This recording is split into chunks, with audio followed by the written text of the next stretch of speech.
ابھی آپ کو براہ راست راولپنڈی لیے چلتے ہیں جہاں وزیر اعظم شہباز شریف تقریب سے خطاب کر رہے ہیں۔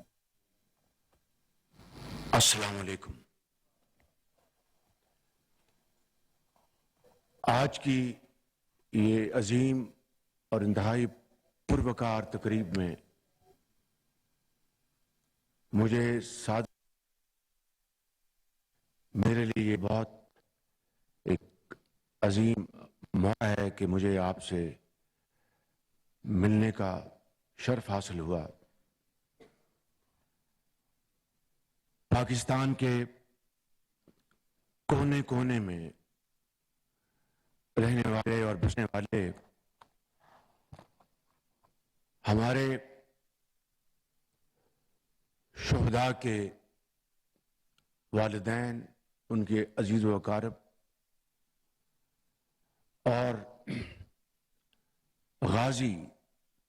جنہوں نے پاکستان کے دفاع کے لیے وہ عظیم قربانیاں دی ہیں جس کی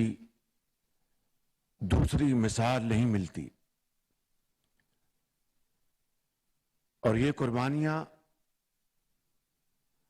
پاکستان کے معرض وجود میں آنے سے آج تک یہ سلسلہ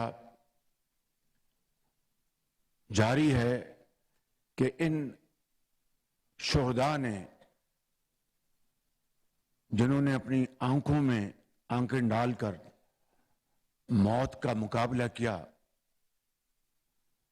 اور جس طرح آپ نے یہاں پہ بہت دل کو دینے والی ویڈیوز آپ نے بھی دیکھی، جس طرح شہید کی بیوہ، ان کے بچے، ان کے والد کو، بھائی کو، ان کی دل کی آواز پکار پکار کر کہہ رہی تھی کہ ابو آپ اس دنیا سے چلے گئے، ہمارا یقیناً اللہ تعالیٰ محافظ ہے، لیکن ہمیں آپ پہ فخر ہے کہ آپ نے پاکستان کی عظمت اور پاکستان کے دشمنوں کو شکست فاش دینے کے لیے قربانی دی ہے، ہمیں آپ پہ فخر ہے۔ یہ وہ بیوہ بھی یہی بات کہہ رہی تھی، وہ والدہ بھی یہی بات کہہ رہی تھی، اور بچے بھی یہی بات کہہ رہے تھے۔ آج پاکستان کو معرض وجود میں آئے 14 اگست کی آمد ہے، 76 سال ہو جائیں گے، اور یہ خون سے لکھی گئی تاریخ یہ ہمیشہ قیامت تک ہمیں اس بات کا احساس دلاتی رہے گی کہ مادر وطن کے لیے جنہوں نے یہ جانتے ہوئے کہ ہم شہادت کا جام نوش کر رہے ہیں اور پیچھے اپنے بوڑھے والدین کو، اپنی بیوی اور بچوں کو یتیم کر جائیں گے، لیکن انہوں نے کسی بات کی پرواہ نہیں کی، اس دنیا سے چلے گئے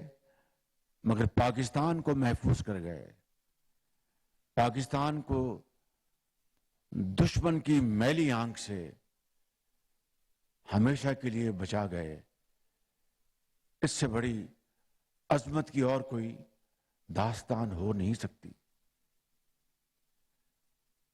میں سمجھتا ہوں کہ ہمیں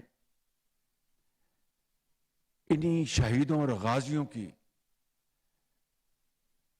جو تاریخ ہے، انہوں نے جو راستہ متعین کیا ہے، ہمیں آج اس کے اوپر چلنا ہے، اور نہ صرف سیکیورٹی کے لحاظ سے پاکستان کو محفوظ کرنا ہے، جو کہ الحمدللہ ان شہیدوں اور غازیوں کی عظیم قربانیوں کے نتیجے میں قیامت تک محفوظ ہو چکا۔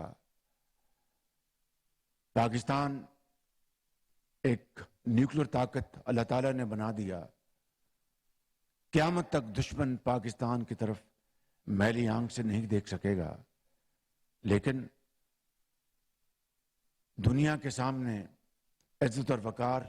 کے ساتھ سر اٹھا کر چلنے کے مزید اور تقاضے ہیں، اور اس میں سب سے بڑی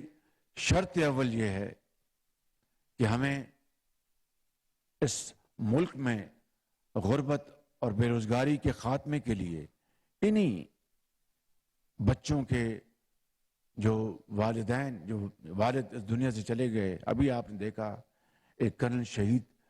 کا بیٹا ابھی لیپ ٹاپ وہ وصول کر رہا تھا، ابھی ایک بیٹی، انہی کے عظیم قربانیوں کا جو ہم اس کا احترام کر سکتے ہیں، ان کی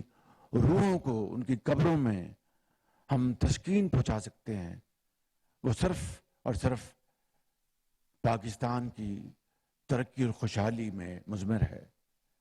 کروڑوں پاکستانی آج اس بات کے منتظر ہیں کہ ہمیں کب وقت آئے گا کہ پاکستان قرضوں سے جان چھڑا کر اپنے پاؤں پہ کھڑا ہوگا، جس طرح بھی آپ نے دیکھا حضرت قائد اعظم نے کیا فرمایا۔ میں سمجھتا ہوں کہ اس 14 اگست کی یوم آزادی کے موقع کے اوپر اور آج کی اس عظیم باوقار محفل کو ہمیں گواہ بنا کر آج ہمیں یہ فیصلہ کرنا چاہیے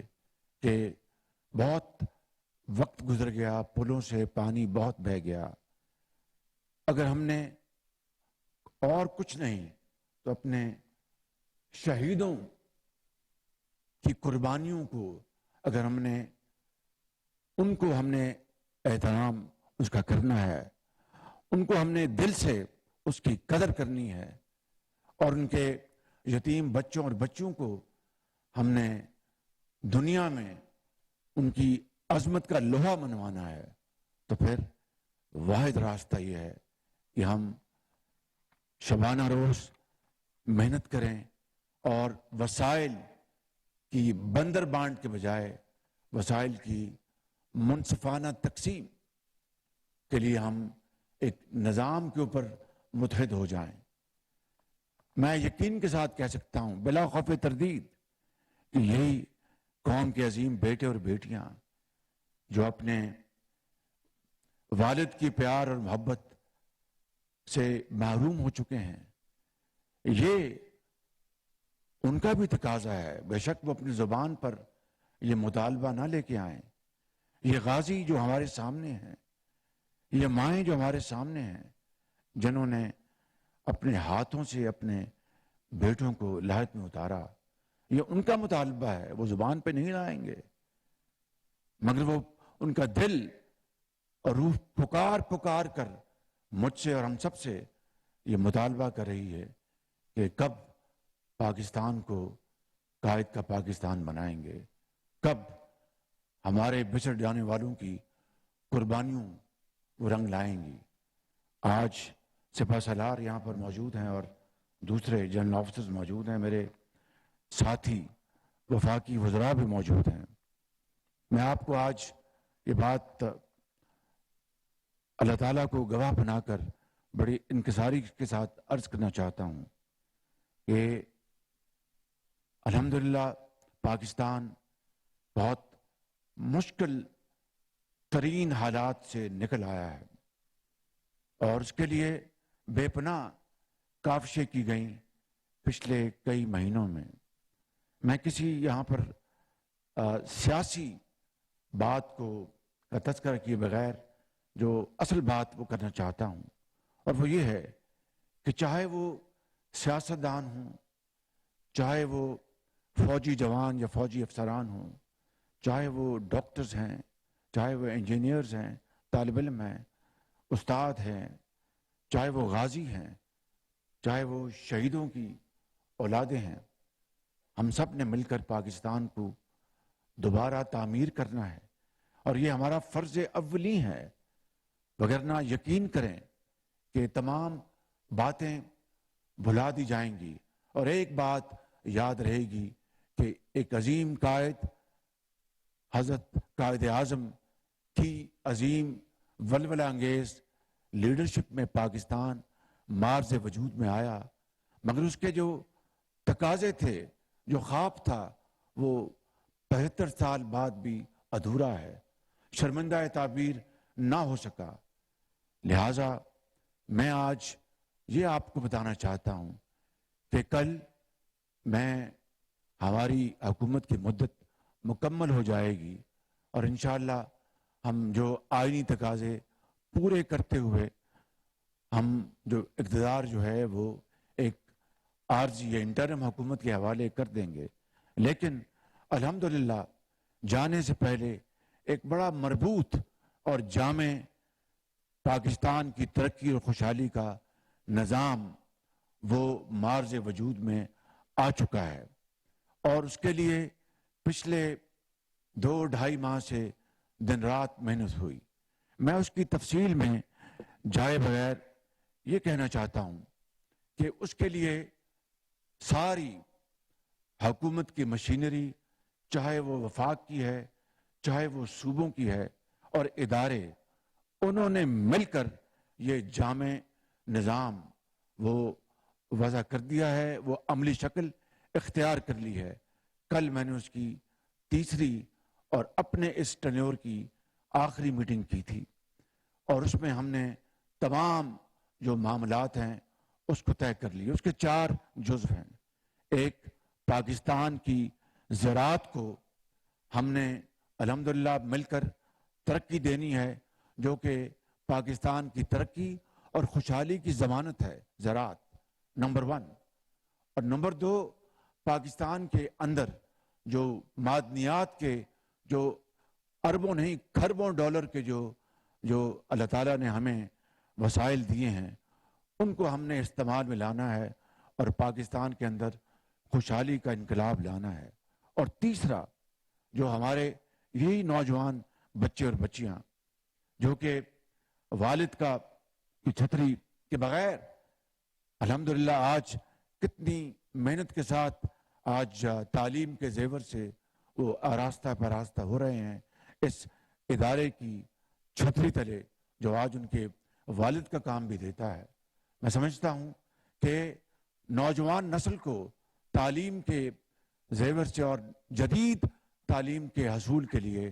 ہم انفارمیشن ٹیکنالوجی کو بڑی تیزی سے آگے بڑھانے کا منصوبہ بنا چکے ہیں۔ اور آخری بات اس حوالے سے کہ ہماری جو دفاعی صلاحیتیں ہیں ان کو ہم بروکار لائیں گے، اس میں مزید اضافہ کریں گے، اور دنیا سے، خلیجی ممالک سے اور دوسرے ممالک سے یہاں پر انشاءاللہ اربوں ڈالر کی سرمایہ کاری آئے گی۔ یہ ایک رات میں یہ کام مکمل نہیں ہوگا۔ روم جو ہے وہ ایک رات میں تعمیر نہیں ہوا تھا، اور ہاتھوں پہ وہ ہتھیلی پہ وہ سرسوں نہیں جمتی، اس میں وقت لگتا ہے۔ دن رات ہمیں محنت کرنا ہوگی، خون پسینہ بہانا ہوگا، اور ان شہیدوں کی روحوں کو ہمیں تسکین پہنچانی ہوگی امانت اور دیانت کے سفر سے۔ لیکن میرا دل یہ گواہی دیتا ہے، اور اس عظیم محفل کے سامنے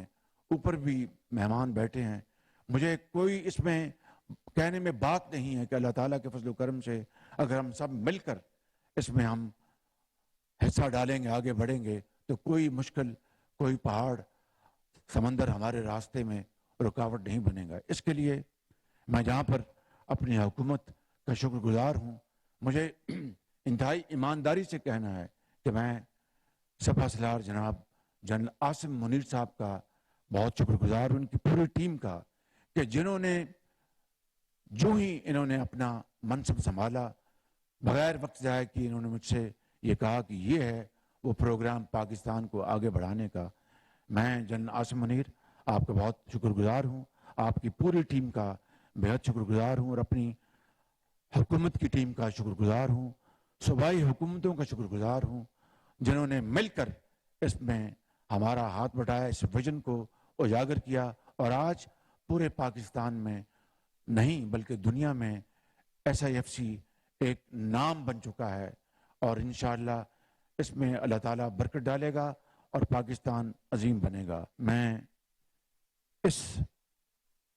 ان اشعار کے اوپر اپنی بات ختم کرتا ہوں کہ یہی وہ اشعار ہیں جو کہ دل کو گرما دیتے ہیں اور نیا جذبہ، نیا ولولہ لے کے آتے ہیں۔ جب اپنا قافلہ عزم و یقین سے نکلے گا، جب اپنا قافلہ عزم و یقین سے نکلے گا، جہاں سے چاہیں گے رستہ وہیں سے نکلے گا۔ وطن کی مٹی مجھے ایڑیاں رگڑنے دے، مجھے یقین ہے چشمہ یہیں سے نکلے گا۔ پاکستان پائندہ باد۔ راولپنڈی جی ایچ کیو میں شہداء کے اہل خانہ وزیر اعظم شہباز شریف راولپنڈی میں تقریب سے خطاب کر رہے تھے۔ ان کا کہنا تھا کہ شہداء اور غازیوں نے پاکستان کے دفاع کے لیے عظیم قربانیاں دی ہیں۔ پاکستان کے مرز وجود میں آنے سے آج تک قربانیوں کا سلسلہ رک نہیں سکا۔ پاکستان کے مرز وجود میں آنے کے بعد شہداء نے آنکھوں میں آنکھیں ڈال کر موت کا مقابلہ کیا۔ جی ایچ کیو میں شہداء کے اہل خانہ اور غازیان کے اعزاز میں تقریب ہوئی ہے، جس میں پاکستان کے وزیر اعظم شہباز شریف نے خصوصی شرکت کی۔